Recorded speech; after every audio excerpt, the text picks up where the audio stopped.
Bagaimana kelahiran Nabi Shallallahu Alaihi Wasallam? Datang riwayat-riwayat yang lemah yang menceritakan tentang keajaiban kelahiran Nabi Shallallahu Alaihi Wasallam. Tapi riwayatnya semuanya lemah. Di antaranya disebutkan Nabi waktu dilahirkan dalam kondisi tangannya langsung lahir, langsung keluar dari perut ibunya dalam kondisi bersandar seperti ini, melihat ke atas. Tapi hadisnya lemah. Demikian juga ada sebagian hadis disebutkan Nabi dilahirkan diletakkan di atas batu, dikasih kain, tahu-tahu batu tersebut pecah. Ini juga hadisnya lemah. Ya. Kemudian disebutkan juga waktu Nabi dilahirkan oleh ibunya pakai jimat-jimat di tangannya. Tahu-tahu jimat-jimat itu semuanya putus. Bagus hadis ini, tapi hadisnya juga apa? Lemah. Kemudian juga dalam riwayat yang lemah juga, ibunya tatkala melahirkan tiba-tiba dia melihat dalam mimpinya ada yang mengatakan namakan anakmu dengan Muhammad, tapi hadisnya juga lemah. Demikian juga disebut dalam hadis yang lemah, waktu Nabi SAW lahir, maka istana kerajaan Persia bergetar. Ya, bahkan ada yang runtuh dari istana tersebut. Ini juga lemah. Ada yang mengatakan juga waktu Nabi SAW dilahirkan, maka api yang disembah oleh orang-orang Majusi di Persia, apinya mati, tidak pernah mati selama ini.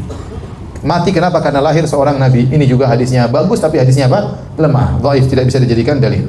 Demikian juga ada dalil yang menyebutkan Rasulullah SAW lahir dalam kondisi sudah tersunat, tapi hadisnya juga apa? Lemah. Hadisnya juga lemah. Ya. Oleh karenanya hadis-hadis yang lemah ini tidak bisa kita jadikan dalil. Ada hadis yang lain disebutkan hadisnya lemah juga, tapi lemahnya tidak terlalu parah. Ya, bahwasanya Nabi disunat oleh kakeknya Abdul Muttalib sebagaimana kebiasaan orang-orang Arab, kalau ada yang lahir maka disunat tatkala masih kecil. Jadi ini hadis-hadis dhaif tentang kelahiran Nabi sallallahu alaihi wasallam. Ada hadis yang sahih. Rasulullah SAW pernah bersabda, "Ana da'watu Abi Ibrahim wa bisyarati Isa qaumahu wa ru'ya ummi allati ra'at ka'anna kharaja minha nurun adha'at lahu qusurus Syam." Aku ini adalah pengkabulan dari doa kakekku Ibrahim alaihissalam. Nabi Ibrahim waktu pergi kota Mekah meletakkan Ismail, Nabi Ibrahim berdoa, "Rabbana wa ba'ath fihim rasulan min anfusihim." Ya Allah, utuslah kepada mereka seorang rasul dari kalangan mereka. Dikabulkan lama, setelah itu baru dikabulkan, Allah kabulkan doa Nabi Ibrahim. Ternyata siapa? Nabi Muhammad sallallahu alaihi wasallam. Jadi, aku adalah pengkabulan doanya nenek moyangku Ibrahim alaihissalam, kata Nabi. Dan aku adalah kabar gembira yang pernah disampaikan oleh Nabi Isa kepada kaumnya. Ya. Mim ba'di ismuhu Ahmad. Ya.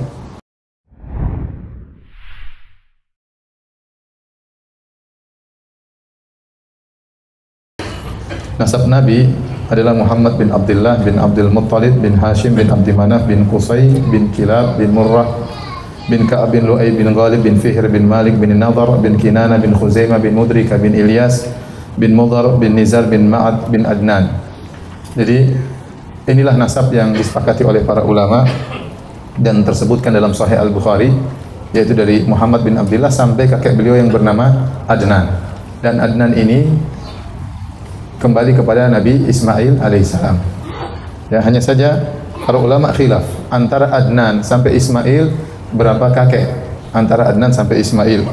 Ada yang berpendapat bahwasanya Adnan sampai Ismail ya kakeknya berjumlah 40 ya. Dan ada yang mengatakan antara Adnan sampai Ismail jumlah kakeknya cuma sekitar 7, 9 atau 10, sekitar 10 saja, tidak sampai 40. Oleh karenanya tidak ada dalil yang tegas ya bahwasanya sambungan dari Adnan sampai Ismail bisa disebutkan dengan jelas. Yang disepakati oleh para ulama hanya dari Nabi Muhammad sampai siapa? Adnan. Di atas Adnan sampai Ismail tidak jelas khilaf berapa kakeknya, apalagi nama-namanya. Apalagi kemudian ada orang menyebutkan dari Nabi Muhammad sampai Nabi Adam, ini lebih khilaf lagi. Ya, sedangkan dari Adnan sampai Ismail saja tidak jelas, apalagi sampai Nabi Adam alaihi salam.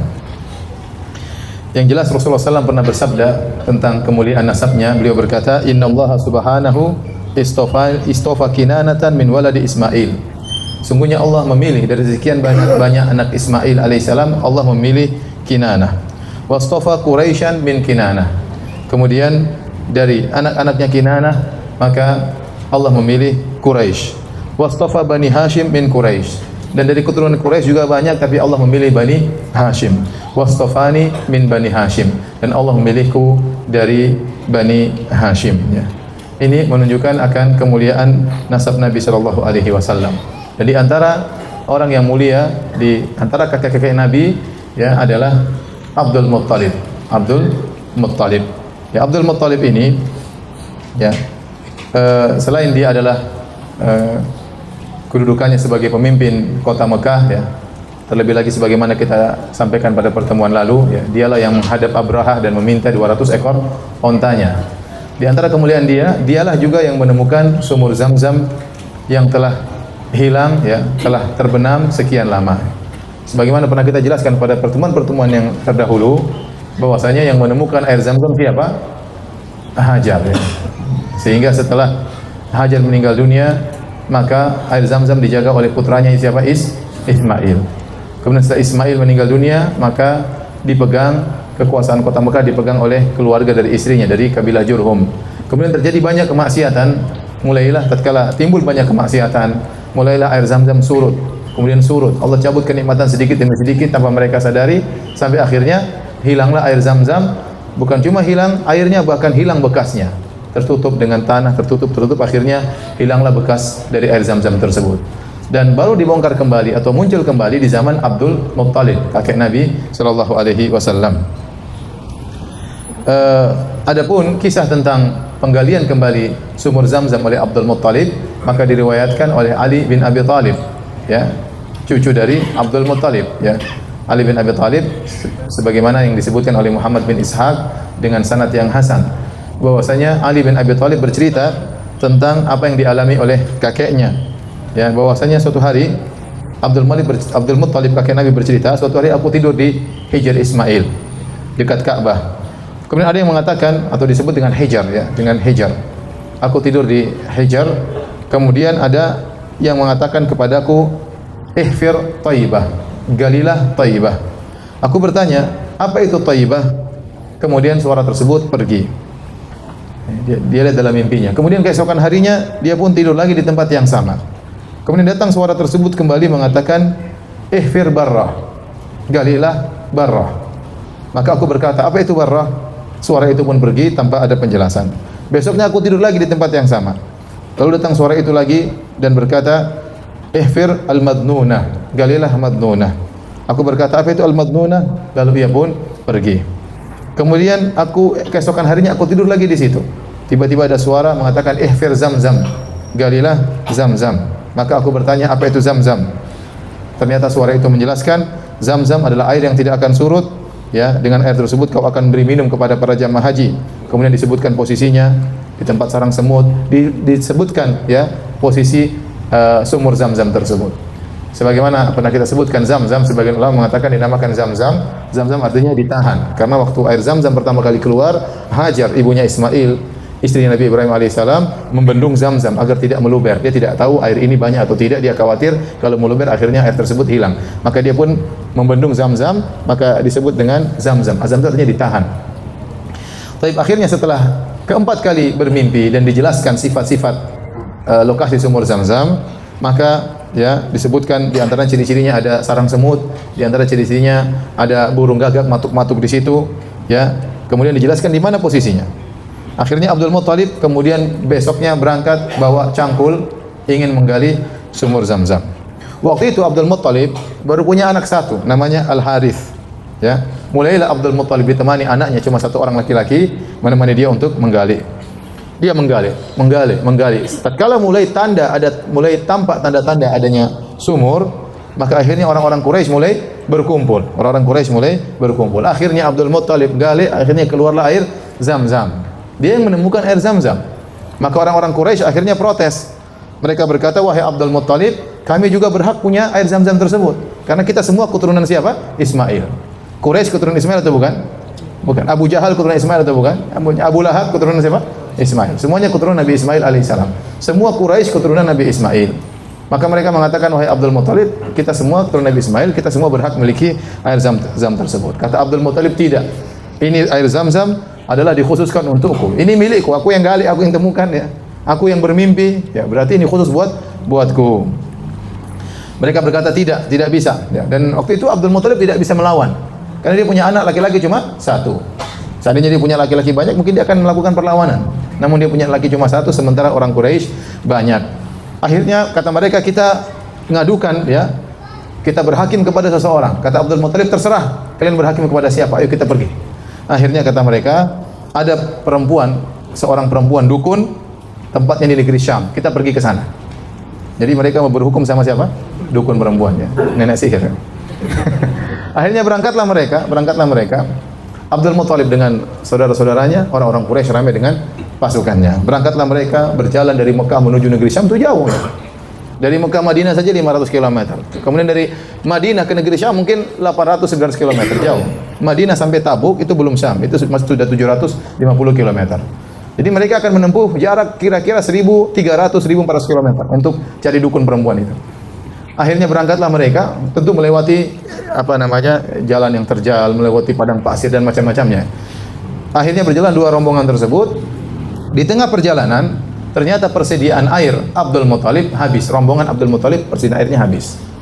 Akhirnya rombongan Abdul Muthalib minta air dari rombongan Quraisy. Semuanya Quraisy, Abdul Muthalib juga Quraisy. Akhirnya mereka minta pada rombongan satunya, rombongan satunya tidak mau. Tidak mau. Kalau kau mau kasih Zam-Zam sama kita. Abdul Muthalib juga tidak mau, bertahan, enggak ada, pokoknya bertahan. Akhirnya tatkala sudah benar-benar kehabisan air, sudah tidak bisa bergerak, akhirnya Abdul Muthalib berhenti, orang-orang Quraisy juga berhenti melihat apa yang akan dilakukan oleh Abdul Muthalib. Maka Abdul Muthalib berkata kepada sahabat-sahabatnya, daripada kita berjalan sampai akhirnya kita meninggal dunia, sama-sama meninggal dunia, tidak ada yang menguburkan kita, lebih baik kita gali kuburan kita masing-masing. Siapa yang meninggal terlebih dahulu kita kuburkan, agar kita meninggal semua dalam kondisi dikubur. Tinggal yang terakhir nanti urusan belakangan. Akhirnya mulailah mereka berhenti, mulailah mereka gali kuburan. Gali ya. Setelah kuburan sudah digali seluruhnya, tinggal mereka dikubur, tunggu satu orang mati satu demi satu. Ya, tiba-tiba Abdul Muthalib berubah pikiran. Dia mengatakan, wah kalau begini caranya kita cuma pasrah. Ayo kita berusaha, siapa tahu ada air di depan. Begitu Abdul Muthalib akan beranjak pergi, tiba-tiba ada air keluar dari kaki ontanya. Ya. Sehingga ini ada pertolongan datang. Akhirnya Abdul Muthalib pun minum, mengambil air kemudian diberikan kepada orang-orang Quraisy. Akhirnya orang-orang Quraisy sadar bahwasanya memang Zam-Zam itu milik Abdul Muthalib. Akhirnya mereka tidak jadi pergi ke nenek sihir. Akhirnya mereka pulang dan akhirnya Abdul Muthalib yang berhak memiliki Zam-Zam. Ini kita jelaskan tentang Abdul Muthalib agar kita tahu bahwasanya Rasulullah SAW memiliki nasab yang sangat tinggi. Karena dia bernasab kepada Abdul Muthalib, seorang tokoh yang sangat dihormati oleh orang-orang Quraisy. Dan seluruh nabi-nabi diutus dalam nasab-nasab yang tinggi. Kenapa? Agar orang-orang tidak mencela nasabnya kalau ternyata nasabnya rendah. Ya, karena kalau ternyata ada seorang nabi ternyata dari nasab yang rendah, mereka dia akan dituduh orang ini ternyata dari kalangan rendahan, dia ngaku sebagai nabi supaya dihormati. Khawatirnya akan ada yang mencela dari sisi itu. Karenanya Allah memilih seluruh nabi dengan nasab yang tinggi supaya tidak ada tuduhan bahwasanya orang ini ingin mencari kedudukan.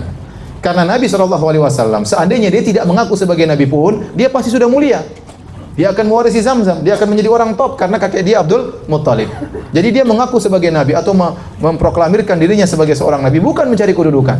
Bahkan dengan memproklamirkan dirinya sebagai nabi, maka dia akan terancam, dia akan dibunuh, akan diusir dan yang lainnya. Seandainya nabi mencari kedudukan, tidak perlu mengaku sebagai nabi, cukup dia mengaku saya cucunya Abdul Muthalib, maka dia akan menjadi orang yang mulia. Paham sini? Oleh karenanya, tidak ada sisi celaan dari sisi nasab kepada para nabi karena mereka seluruhnya nasabnya tinggi.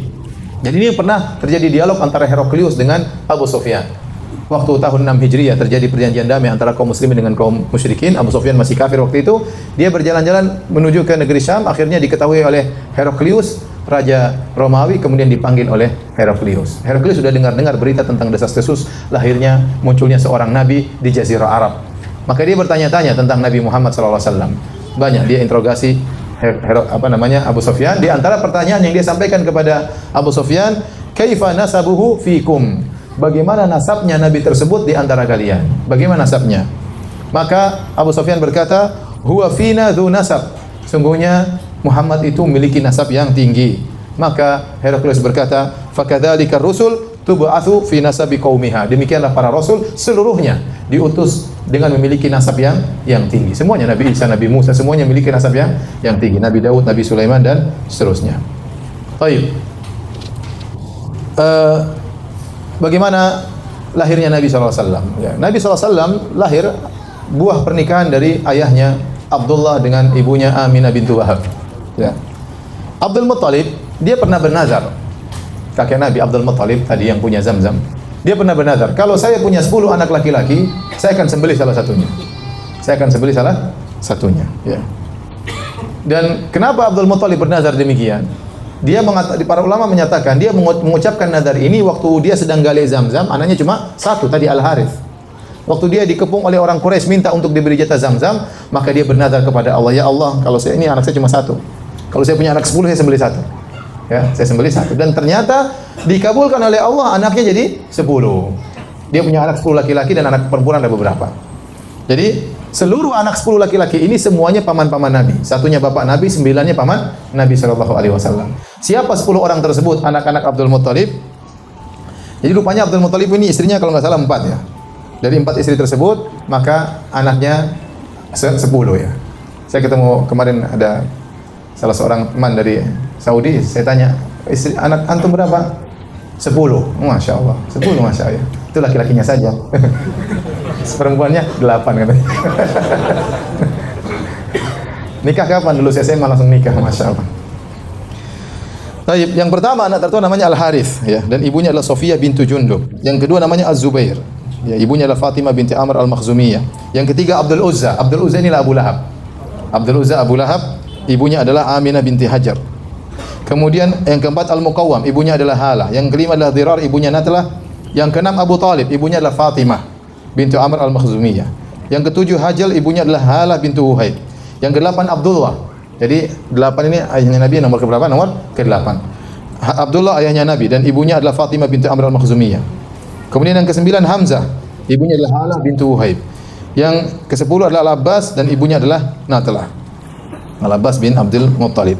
Adapun 6 putrinya adalah Sofiyah, Ummu Hakim, Atika, Umaymah, Arwa dan Barrah. Jadi anaknya 16, 10 laki-laki, 6 perempuan. Dari sini kita tahu bahwasanya yang satu ibu ada 3 orang, Zubair, Az-Zubair, kemudian Abdullah, bapaknya Nabi, kemudian Abu Talib. Ini 3 bersaudara yang satu ibu. Sisanya Abu Lahab, Hamzah, Al-Abbas, Al-Harith, ini ibunya beda. Dari sini kita tahu rahasia kenapa begitu dekatnya antara Abu Talib dengan Abdullah. Kenapa Abu Talib sangat sayang kepada Nabi SAW. Karena Abdullah dan Abu Talib, bapaknya Nabi dengan Abu Talib satu ibu. Satu ibu. Adapun paman-paman yang lain ibu ya. Nah, waktu Nabi diutus menjadi seorang nabi, yang masih hidup dari paman-pamannya cuma 4 orang. Waktu Nabi diutus menjadi seorang nabi tatkala beliau berusia 40 tahun, yang masih hidup dari paman-pamannya 9 orang ya. Semuanya sudah meninggal, 5 orang tinggal 4. 4 orang tersebut adalah Abu Lahab, kemudian Abu Talib, kemudian Hamzah dan Al-Abbas. 4 orang. 2 orang meninggal dalam kondisi musyrik, 2 orang masuk Islam, meninggal dalam kondisi Islam. Yang meninggal dalam kondisi musyrik Abu Lahab, yaitu tadi Abdul Uzza namanya. Kemudian satunya lagi siapa? Abu Talib. Dua-duanya meninggal dalam kondisi musyrik. Yang meninggal dalam kondisi Islam Hamzah, meninggal dalam perang Uhud, kemudian Abbas meninggal setelah wafatnya Nabi sallallahu alaihi wasallam, ya. Inilah paman-paman Nabi sallallahu alaihi wasallam. Baik, akhirnya Abdul Muthalib melaksanakan nazarnya. Dia pun akhirnya ingin menyembelih putranya Abdullah, bapaknya Nabi sallallahu alaihi wasallam. Dan dia sangat sayang kepada Abdullah. Mulailah kemudian ya, ada yang kasih ide, wahai Abdul Muthalib, jangan kau sembelih anakmu ya. Pilih antara anakmu atau 10 ekor onta. Kemudian buatlah undian. Ya. Akhirnya kemudian ya Abdul Muthalib membuat undian. Dia mengatakan, ya Allah, Allahumma anakku atau 10 ekor onta. Dia buang, ternyata yang jatuh anaknya. Waduh. Harus disembelih anaknya. Enggak, tambah lagi 10 ekor onta. 10 ekor onta kedua. Ya Allah, anakku atau 10 ekor onta. Ternyata keluar lagi Abdul yang harus disembelih. Dia ulangi lagi. Yang ketiga keluar lagi Abdullah. Yang keempat keluar lagi Abdullah. Yang kelima keluar lagi Abdullah. Sampai ke-9 keluar lagi apa? Abdullah. Dia masih lanjut. Yang ke-10 baru kemudian 100 ekor, 10 ekor onta. Akhirnya dia tidak menjadi menyembelih putranya Abdullah, dia sembelih 100 ekor onta. Paham? Inilah asal muasal kata para ulama munculnya diyah. Ya, barang siapa yang membunuh seorang tanpa sengaja maka dia harus bayar diyah. Diyah tersebut adalah senilai 100 ekor onta. Dan ini terus masih berlaku di Arab Saudi sampai sekarang. Kalau terjadi pembunuhan tanpa sengaja, misalnya kecelakaan atau apa, maka diyahnya adalah 100 ekor onta. Allah menjaga Abdullah karena Abdullah adalah ayah dari Nabi sallallahu alaihi wasallam. Adapun ibunda Nabi sallallahu alaihi wasallam adalah Aminah bintu Wahab bin Abdi Manaf bin Zuhrah bin Kilab. Antara Abdullah dan Aminah ketemu dengan di Kilab, di kakeknya yang bernama Kilab. Kemudian menikahlah Abdullah dengan Aminah. Ya. Kemudian akhirnya lahirlah Nabi Shallallahu Alaihi Wasallam. Adapun cerita-cerita tentang bagaimana proses pernikahannya, maka tidak ada dalil yang jelas, tidak ada dalil yang sahih. Ya, cuma ada sebagian riwayat-riwayat dhaif yang menyebutkan tentang Abdullah. Ada yang mengatakan Abdullah punya istri yang lain selain Aminah. Ada yang mengatakan Abdullah melakukan nikah istibdha, yaitu seperti kita pernah jelaskan, ada seorang laki ingin mendapat bibit unggul, maka dia suruh istrinya bersih, kemudian suruh digauli oleh Abdullah. Ya, dan ini semua riwayat yang lemah. Ada yang mengatakan ada seorang wanita minta digauli oleh Abdullah, bapaknya Nabi. Kenapa? Dia melihat cahaya di bapaknya Nabi sallallahu alaihi wasallam. Namun sebelum wanita digauli, Abdullah menggauli dulu Aminah, ibunya Nabi sallallahu alaihi wasallam. Setelah dia menggauli Aminah, dia balik, wanita itu balik, ternyata cahaya sudah hilang dari wajah Abdullah. Maka dia bilang, saya tidak mau. Cahaya yang saya cari tersebut sudah hilang. Sudah hilang kemana? Sudah hilang ke Aminah. Tapi ini semua riwayatnya lemah. Semuanya riwayatnya lemah. Ya, sebagian riwayat-riwayat ingin mengisyaratkan bahwasanya Nabi adalah cahaya. Dan riwayat-riwayat tersebut semuanya lemah. Ya. Bahkan ada riwayat yang palsu, hadis palsu yang diyakini oleh sebagian orang-orang sufi, ya, bahwasanya Rasulullah pernah ditanya, ya Rasulullah, bagaimana tentang penciptaan alam semesta?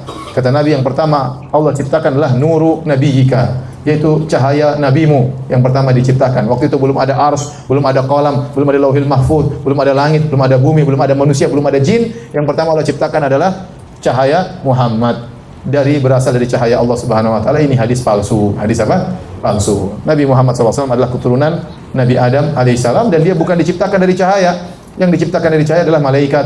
Adapun seluruh manusia, kata Nabi SAW, kullukum min Adam wa Adamu min turab. Seluruh kalian berasal dari Nabi Adam, dan Adam tercipta dari tanah. Nabi Muhammad SAW berkata, ana sayyidu waladi Adam yaumal qiyamah. Aku adalah keturunan Adam, yang paling pemimpin keturunan Adam pada hari kiamat kelak. Wala fakhar, dan aku tidak sombong. Adapun hadis palsu tadi mengesankan seakan-akan Nabi dulu sebelum ada Nabi Adam.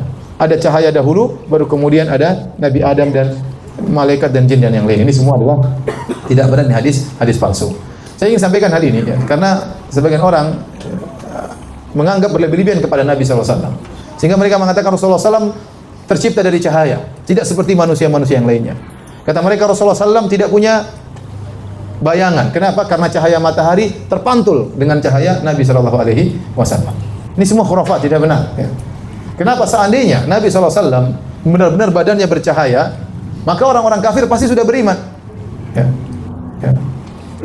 Mereka protes tatkala Nabi seperti manusia. Kata mereka, waqalu ma li hadzal rasuli ya'kulu at-ta'ama wa yamshi fil aswaq. Laula unzila ilaihi malak fayakuna ma'ahu nadhira. Ya, kata mereka, Rasul macam apa ini Muhammad? Jalan di pasar makan makanan. Kenapa tidak diutus malaikat untuk menjadi Rasul? Ya. Jadi orang-orang kafir berangan-angan bahwasanya seorang Rasul ini memang spesial luar biasa. Nah, kalau Nabi ternyata badannya bercahaya, kira-kira Abu Lahab beriman nggak? Beriman lah usul. Ya, ini cahaya ini ya. Ya. Abu Jahal juga beriman ya. Ya. Tapi Nabi manusia biasa, makanya mereka ngejek. Ya. Kenapa kamu yang harus jadi Nabi? Mereka mengatakan demikian. Kenapa kamu yang harus jadi Nabi? Kok nggak ada yang lain? Kenapa kamu yang harus dipilih oleh Allah Subhanahu wa taala? Apa kelebihanmu? Mereka mengejek Rasulullah sallallahu alaihi wasallam. Jadi Nabi sallallahu alaihi wasallam memang disifati oleh Allah bercahaya, tapi bukan cahaya berarti keluar lampu dari tubuhnya. Seperti firman Allah Subhanahu wa taala, ya ayuhan nabi, inna arsalnaka syahidan wa mubasysyiran wa nadhira wa da'iyan ila Allah bi idnihi wa sirajan munira. Allah mengatakan, kami mengutus engkau wahai Rasulullah sebagai seorang rasul yang menyuruh kepada jalan Allah, wa sirajan munira, adalah sebagai lampu yang bercahaya. Ini maksudnya adalah kiasan, bukan berarti Nabi adalah lampu yang menyala terang ya. Oleh karenanya waktu Aisyah radhiyallahu taala anha dalam hadis yang sahih terjaga di malam hari ya, Aisyah mencari suaminya di mana dia nggak tahu, dia cari-cari. Tahu-tahu dia pegang kaki Nabi, Nabi sedang sujud. Paham? Dalam Sahih Muslim. Seandainya Nabi ada lampunya, Aisyah lagi sujud. Tidak perlu cari-cari, paham? Tidak perlu cari-cari. Demikian dalam hadis yang sahih dalam Sahih Bukhari, karena rumah Aisyah kecil, cuma 4x4 kira-kira ya. Kemudian tidak ada space untuk sholat, akhirnya Nabi sholat dan Aisyah tidur di depannya persis dengan menjulurkan kedua kakinya. Kalau Nabi mau sujud, Nabi sentuh kakinya supaya kakinya dilipat. Jadi Aisyah nunggu disentuh oleh Nabi, baru kemudian Aisyah melipat kaki. Ya, karena space rumah yang sangat sempit. Aisyah berkata, wa kanatil buyutu laisa fiha masabih. Kenapa saya tunggu disentuh oleh Nabi? Kata Aisyah, karena rumah-rumah waktu itu tidak ada lampunya di malam hari, sehingga saya perlu disentuh dulu. Kalau seandainya Nabi bercahaya, Aisyah sudah tahu Nabi mau sujud, tidak perlu tunggu sentuhan. Paham? Demikian juga ya, mengatakan bahwasanya cahaya matahari kemudian mantul gara-gara kalah dengan cahaya Nabi, ini berlebihan ya. Dalam haji wada Rasulullah SAW tatkala melempar jamarat, Datang sebagian sahabat menaungan baju di atas kepala Nabi SAW. Kenapa? Karena agar Nabi tidak kepanasan. Ya, jadi kita katakan Nabi bercahaya, ilmunya bercahaya, wajahnya bercahaya, tapi bukan seperti lampu yang disangkakan oleh sebagian orang-orang berlebihan tentang Nur Muhammad. Berlebihan tentang Nur Muhammad, dan hadis tentang Nur Muhammad itu hadis palsu. Tidak boleh diyakini karena akidah tidak boleh dibangun di atas hadis palsu. Baik. Hadirin dan hadirat yang dirahmati oleh Allah Subhanahu wa taala, ya. Abdullah kemudian menikah dengan Aminah bintu Wahab, dan akhirnya ibunya Aminah mengandung Nabi sallallahu alaihi wasallam. Disebutkan bahwasanya bapaknya itu Abdullah ketika sedang berdagang ke negeri Syam, beliau mampir ke kota Madinah. Kemudian sakit dan akhirnya meninggal dunia dan dikuburkan di kota Madinah. Ketika itu Nabi masih dalam kondisi janin dalam perut ibunya. Oleh karenanya Nabi dilahirkan dalam kondisi tidak memiliki bapak. Inilah puncak daripada keyatiman. Ada orang yang lahir masih ada bapaknya, masih ada ibunya, dia masih merasakan sentuhan ayahnya, baru kemudian ayahnya meninggal belakangan atau ibunya kemudian meninggal belakangan. Tetapi Nabi SAW waktu lahir bapaknya sudah tidak ada. Itu yang Allah sebutkan dalam surat Ad-Duha, alam yajidika yatiman fa'awa. Bukankah Allah mendapati engkau dalam kondisi yatim, lalu Allah menaungimu wahai Muhammad? Ya, dan inilah puncak keyatiman. Rasulullah SAW lahir dalam kondisi ayahnya tidak ada, kemudian dia dirawat oleh ibunya. Dan banyak orang-orang berhasil dirawat oleh ibunya. Contohnya Nabi Muhammad SAW, ya, contohnya Nabi Musa alaihissalam disebutkan dalam beberapa surat. Allah hanya sebut tentang ibunya, Allah tidak sebutkan bapaknya di mana. Allah tidak jelaskan sama sekali. Nabi Isa alaihissalam juga yang merawat apa? Ibunya. Ya. Nabi Ismail juga yang merawat siapa? Ibunya. Baik. Bagaimana kelahiran Nabi SAW? Datang riwayat-riwayat yang lemah yang menceritakan tentang keajaiban kelahiran Nabi SAW. Tapi riwayatnya semuanya lemah.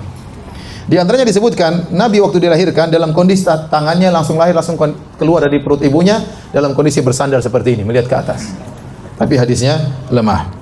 Demikian juga ada sebagian hadis disebutkan Nabi dilahirkan diletakkan di atas batu, dikasih kain, tahu-tahu batu tersebut pecah. Ini juga hadisnya lemah. Ya. Kemudian disebutkan juga waktu Nabi dilahirkan oleh ibunya pakai jimat-jimat di tangannya. Tahu-tahu jimat-jimat itu semuanya putus. Bagus hadis ini, tapi hadisnya juga apa? Lemah. Kemudian juga dalam riwayat yang lemah juga, ibunya tatkala melahirkan tiba-tiba dia melihat dalam mimpinya ada yang mengatakan namakan anakmu dengan Muhammad, tapi hadisnya juga lemah. Demikian juga disebut dalam hadis yang lemah, waktu Nabi SAW lahir, maka istana kerajaan Persia bergetar. Ya, bahkan ada yang runtuh dari istana tersebut. Ini juga lemah. Ada yang mengatakan juga waktu Nabi SAW dilahirkan, maka api yang disembah oleh orang-orang Majusi di Persia, apinya mati, tidak pernah mati selama ini. Mati kenapa? Karena lahir seorang Nabi. Ini juga hadisnya bagus, tapi hadisnya apa? Lemah, dhaif, tidak bisa dijadikan dalil. Demikian juga ada dalil yang menyebutkan Rasulullah SAW lahir dalam kondisi sudah tersunat, tapi hadisnya juga apa? Lemah. Hadisnya juga lemah. Ya. Oleh karenanya hadis-hadis yang lemah ini tidak bisa kita jadikan dalil. Ada hadis yang lain disebutkan hadisnya lemah juga, tapi lemahnya tidak terlalu parah, ya, bahwasanya Nabi disunat oleh kakeknya Abdul Muttalib sebagaimana kebiasaan orang-orang Arab, kalau ada yang lahir maka disunat tatkala masih kecil. Jadi ini hadis-hadis dhaif tentang kelahiran Nabi sallallahu alaihi wasallam. Ada hadis yang sahih, Rasulullah SAW pernah bersabda, "Ana da'watu Abi Ibrahim wa bisyarati Isa qaumahu wa ru'ya ummi allati ra'at ka'anna kharaja minha nurun adha'at lahu qusurus Syam." Aku ini adalah pengkabulan dari doa kakekku Ibrahim alaihissalam. Nabi Ibrahim waktu pergi kota Mekah meletakkan Ismail, Nabi Ibrahim berdoa, "Rabbana wa ba'ath fihim rasulan min anfusihim." Ya Allah, utuslah kepada mereka seorang rasul dari kalangan mereka. Dikabulkan lama, setelah itu baru dikabulkan, Allah kabulkan doa Nabi Ibrahim. Ternyata siapa? Nabi Muhammad sallallahu alaihi wasallam. Jadi aku adalah pengkabulan doanya nenek moyangku Ibrahim alaihissalam, kata Nabi. Dan aku adalah kabar gembira yang pernah disampaikan oleh Nabi Isa kepada kaumnya. Ya. Mim ba'di ismuhu Ahmad. Ya. Kata Nabi Isa, aku beri kabar gembira kepada kalian wahai kaumku bahwasanya akan ada seorang nabi setelahku namanya Ahmad, yaitu Muhammad sallallahu alaihi wasallam. Dan ini kata Nabi sallallahu alaihi wasallam yang ketiga, aku adalah mimpi ibuku. Waktu ibuku melahirkan aku, dia bermimpi ada cahaya keluar dari tubuhnya kemudian menerangi negeri Syam, menerangi negeri Syam. Ya, ini hadis yang sahih tentang kelahiran Nabi sallallahu alaihi wasallam. Baik, hadirin dan hadirat yang dirahmati oleh Allah Subhanahu wa taala. Tanggal berapa Nabi dilahirkan? Para ulama sepakat bahwasanya Rasulullah SAW dilahirkan pada hari Senin. Berdasarkan hadis yang sahih dalam Sahih Muslim, kata Nabi SAW, "Dzaka yaumun wulidtu fihi, wa yaumun bu'ithu au unzila alayya fihi." Waktu Nabi ditanya, "Wa su'ila an siyami yaumil itsnain." Wahai Rasulullah, kenapa Anda senantiasa puasa pada hari Senin? Kata Nabi, "Dzaka yaumun wulidtu fihi." Sungguhnya hari Senin adalah hari aku dilahirkan. Wa yaumun bu'itsu au uhiya ilayya, dan hari di mana aku diangkat menjadi seorang rasul, yaitu pada hari Senin. Maka Nabi mensyukuri hari tersebut dengan berpuasa. Hari Senin istimewa. Ada sebab ketiga kenapa Rasulullah SAW puasa hari Senin. Waktu ditanya Rasulullah SAW kenapa puasa Senin dan Kamis, kata beliau, "Dzanika yaumani tu'radu fihimal a'malu ala rabbil alamin, wa uhibbu an yu'rada amali wa ana shaim." Dua hari itu, Senin dan Kamis, adalah hari amalan hamba dilaporkan, dilaporkan kepada Allah Subhanahu wa taala. Dan aku ingin pada waktu amalku dilaporkan kepada Allah, aku sedang berpuasa. Dari sini, dari dua hadis ini kita tahu sebab Nabi puasa hari Senin ada tiga. Pertama, karena pada hari Senin ya Rasulullah SAW dilahirkan. Yang kedua, pada hari Senin Rasulullah SAW diangkat menjadi seorang nabi. Yang ketiga, pada hari Senin amalan diangkat. Inilah tiga sebab kenapa Nabi SAW berpuasa pada hari Senin. Namun para ulama telah sepakat Rasulullah SAW lahir pada hari Senin. Nah, mereka khilaf. Pada bulan apa Nabi lahir? Bulannya mereka khilaf. Kemudian tanggalnya pun mereka khilaf. Ini disebutkan oleh Ibnu Katsir dalam Al-Bidayah wan Nihayah dan juga ulama yang lain. Sebagian ulama berpendapat bahwasanya Rasulullah SAW lahir pada bulan Ramadan. Lahir pada bulan Ramadan. Kenapa? Mereka menggunakan logika. Kata mereka, Nabi diutus menjadi seorang nabi, diangkat menjadi seorang rasul, persis umurnya 40 tahun. Dan waktu itu beliau diangkat menjadi seorang rasul di bulan Ramadan. Kalau begitu, kalau kita tarik mundur, berarti Rasulullah SAW lahirnya juga bulan Ramadan. Paham logikanya? Saya ulangi, pendapat pertama mengatakan Rasulullah SAW lahir bulan Ramadan. Kenapa? Karena Rasulullah SAW lahir persis diangkat menjadi seorang Rasul pada bulan Ramadan, di Lailatul Qadar.